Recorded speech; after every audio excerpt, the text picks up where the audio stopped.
நம்முடைய பிதாவாகிய கடவுளிடமிருந்தும் ஆண்டவராகிய இயேசு கிறிஸ்துவிடமிருந்தும் உங்களுக்கு கிருபையும் சமாதானம் உண்டாவதாக. ஆமென். எடுத்தவர்கள் வாசிக்க அன்போடு கேட்டுக்கொள்கிறேன். பரிசுத்த பவுல் கொரிந்தியருக்கு எழுதின முதலாவது நிருபம் முதலாவது அதிகாரம் 18வது வசனம். சிலுவையை பற்றிய உபதேசம் கெட்டுப் போகிறவர்களுக்கு பைத்தியமாய் இருக்கிறது, ரட்சிக்கப்படுகிற நமக்கோ அது தேவ பலனாய் இருக்கிறது.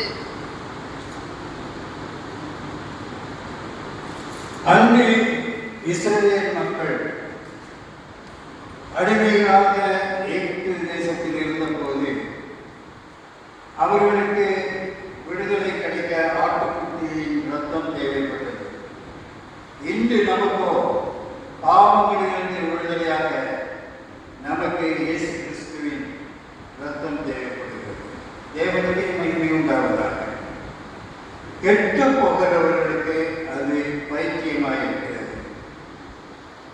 அற்புதங்களையும் அடையாளங்களையும் அதிசயங்களையும் செய்து எருசலேமுக்கு பவனியாக இயேசு கிறிஸ்து வரும்போது மக்கள் மரக்கிளைகளை வெட்டி விரித்தார்கள், சேலைகளை விரித்தார்கள். இயேசு கிறிஸ்து பவனியாக எருசலேமுக்கு ஓசன்னா என்ற கூக்களோடு மகிமை நிறைந்த வாழ்த்துதலோடு இயேசு கிறிஸ்து எருசலேமுக்கு வந்தார். ஆனால் அதே ஜனங்கள் இயேசு கிறிஸ்து சிலுவையில் தொங்கின போது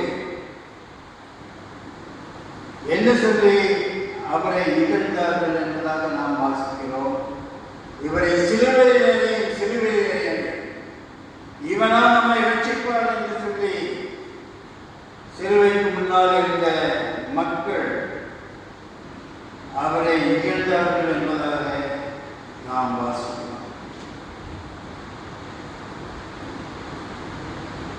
இகழ்ந்தார்கள், ஒரு சமயத்திலே புகழ்ந்தார்கள்.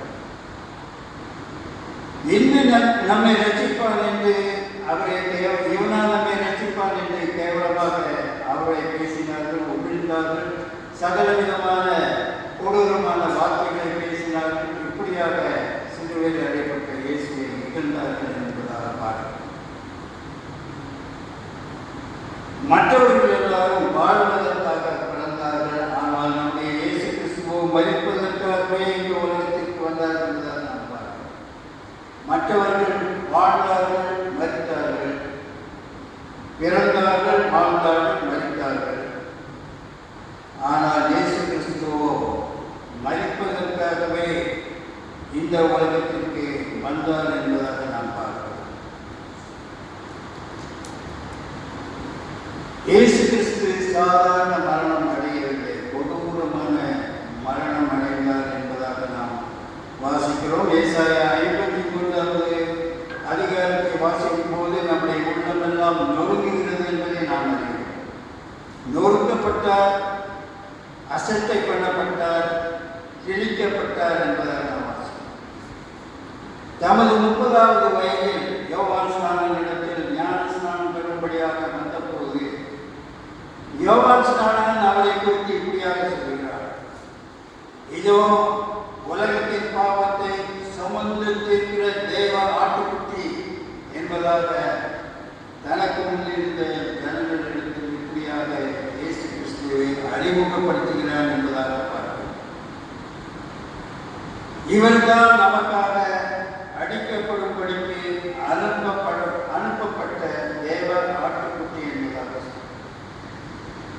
பிலிப்பியர் 2வது அதிகாரம் 7வது வசனத்தில் நாம் பார்க்கிறோம்: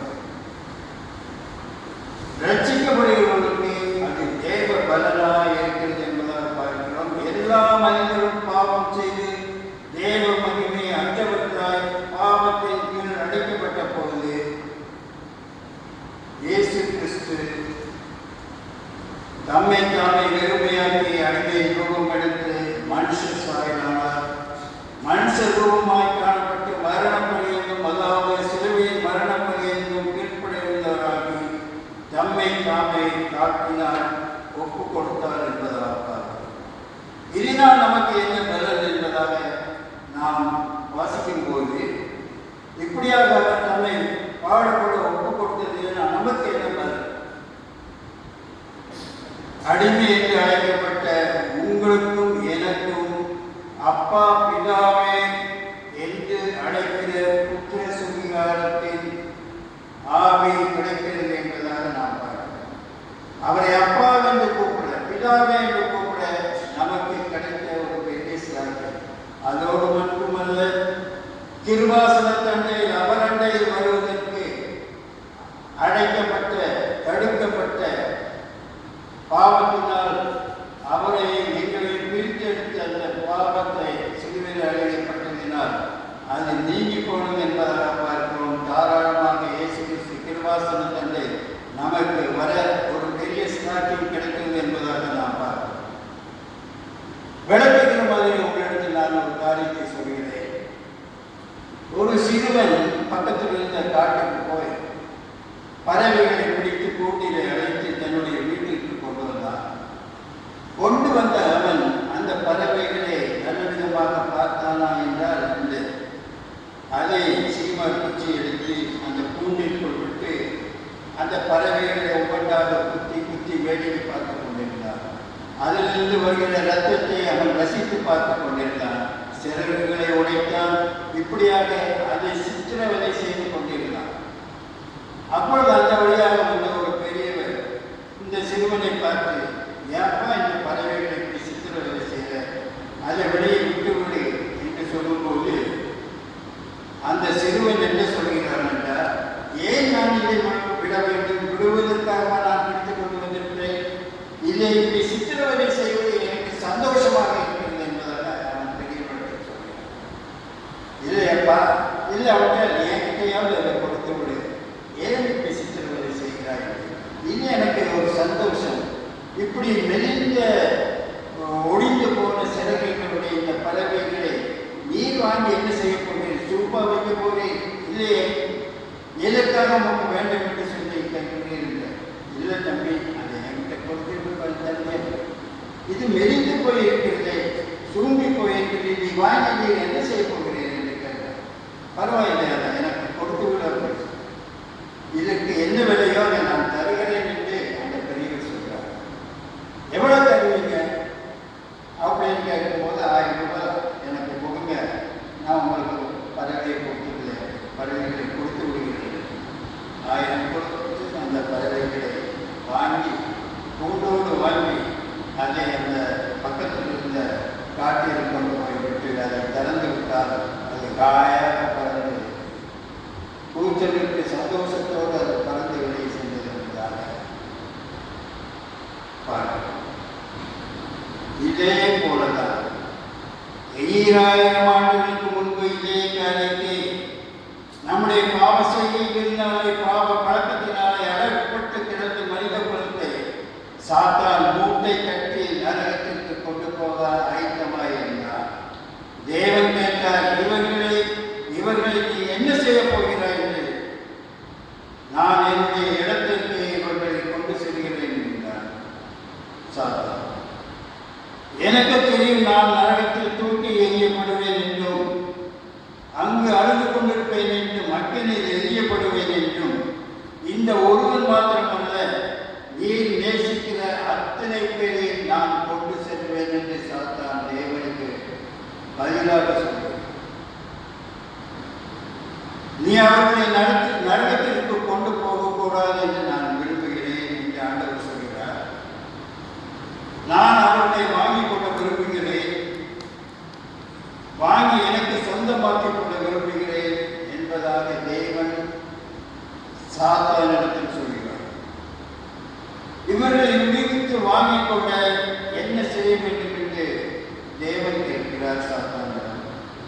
சாத்தான் சொல்கிறார், நீர் இவர்களை நேசிக்கிறார், இவர்களை பற்றி உனக்கு தெரியாது, இவர்கள் துன்மார்க்கர், சிருஷ்டித்த உண்மையை மறந்தவர்கள், உம்முடைய வார்த்தையை கேளாமல் என்னுடைய வார்த்தையை அவர்கள் கேட்டுக்கொண்டிருக்கிறார்கள். நீர் இவர்களை நேசித்து அன்பு கூர்ந்தால் உண்மை விட்டு விடுவார்கள். பரவாயில்லை, நீ அவர்களிடம் அன்பு கூர்ந்தால் உண்மை சிலுவையில் அடைவார்கள். அவர்கள் என்னை கொண்டு போட்டாலும் பரவாயில்லை என்று தேவன் சாத்தானிடம் சொல்கிறார், உம்மீது உமிழ்வார்கள் பரவாயில்லை, ஆனால் எனக்கு அவர்கள் வேண்டும். ஏன் உமக்கு வேண்டும்? அவர்கள் என்னுடைய பிள்ளைகள், நான் அவர்களை சிருஷ்டித்தேன், அவர்கள் என்னுடையவர்கள். உனக்கு என்ன வேண்டும் நான் தருகிறேன் என்று பதிலுக்கு தேவன் கேட்கிறார். என்ன கேட்டான் தெரியுமா? பாவத்தில் நிறைந்த மனிதனை நீர் விடுவிக்க விரும்புகிறேன், அவர்களுக்காக என்னையும் தருவீர் என்று சொல்கிறேன். உம்முடைய ரத்தத்தையும் உம்முடைய உயிரையும் தர வேண்டும். இதை தந்தால் உம்முடைய பிள்ளைகளை நான் தருகிறேன் என்று சாத்தான் தேவனிடத்தில். இயேசு இந்த உலகத்திற்கு வந்த காரணம் என்ன? சாத்தானுடைய அடிமைத்தனத்திலிருந்து விடுவிப்பதற்காக. நீங்கள் பலனற்று இருக்கிற வேளையில், பக்தியற்று இருக்கிற சமயத்தில், பாவத்தில் செத்து கிடந்த வேளையில் நாம் சத்துருக்களாக இருக்க ரோமர் 5ஆம் அதிகாரம் 8ஆவது வசனம் கவனியுங்கள். ரோமர் 5:8. நாம் பாவிகளாய் இருக்கையில் கிறிஸ்து நமக்காக மரித்ததினாலே தேவன் நம்மேல் வைத்த தமது அன்பை விளங்க பண்ணினார் என்பதாக ரோமரில் எழுதப்பட்டிருக்கிறது. நம்மை விடுவிக்கும்படியாக தம்முடைய அன்பை விளங்க பண்ணினார் என்பதாக எழுதப்பட்டிருக்கிறது. 7வது வசனம், நீதிமானுக்காக ஒருவன் மரிப்பது அறிவு,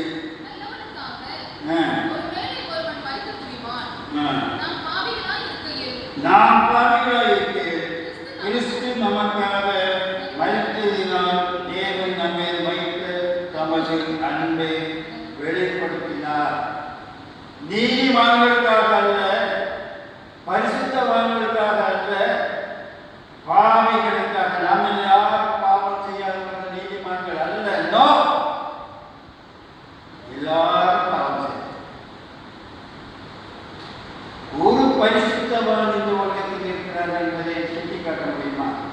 நம்மில் தான் யாராவது நான் பரிசுத்தவான் என்பதை நான் தைரியமாக சொல்ல முடியுமா?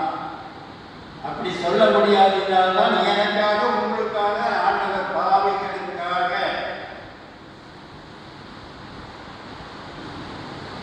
எனக்காகவும் உங்களுக்காகவும் உயிரை கொடுத்தார்.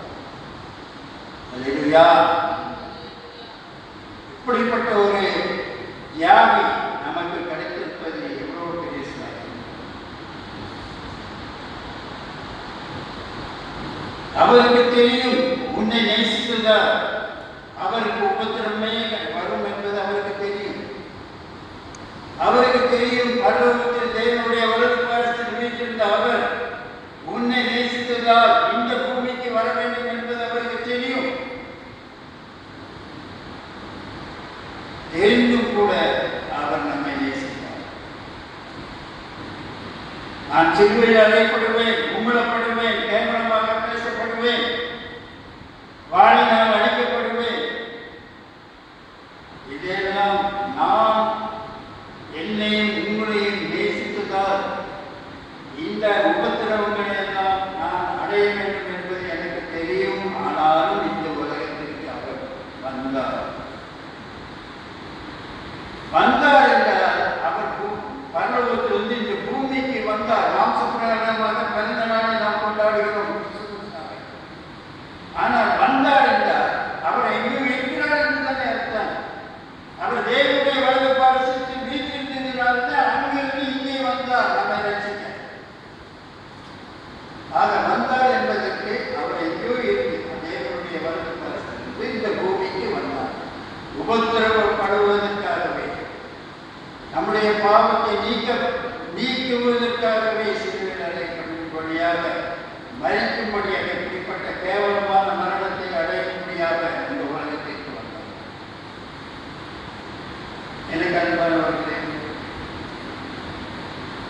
நீதிமானுக்காக மரிப்பது இலகுவான காலம். ஆனால் பாவிகளுக்காக ஒருவர் மரித்தது என்றார் எப்படிப்பட்ட தியாகம் என்பதை நாம் நினைத்து பார்க்க வேண்டியவர்களாக. பாவமும் பயமும் ஒன்று சேரும் என்பதாக நான் காலாமும் மேம்பாடும் வேதை தோட்டத்திலே பாவம் செய்தபடியினால் அவர்கள் அந்த ஏவாள் அந்த பழத்தை பறித்து புருஷனுக்கும் கொடுத்து அந்த பாவ காரியத்தை பறிக்க கூடாது என்று கடவுள் சொன்ன அந்த பழத்தை பறித்ததினாலே பாவம் உள்ளாக நுழைத்தது என்பதாக பார்க்கிறோம். பாவத்தினால் கூடவே பயமும் வந்தது, அவர்கள் ஒழிந்து கொண்டார்கள் என்பதாக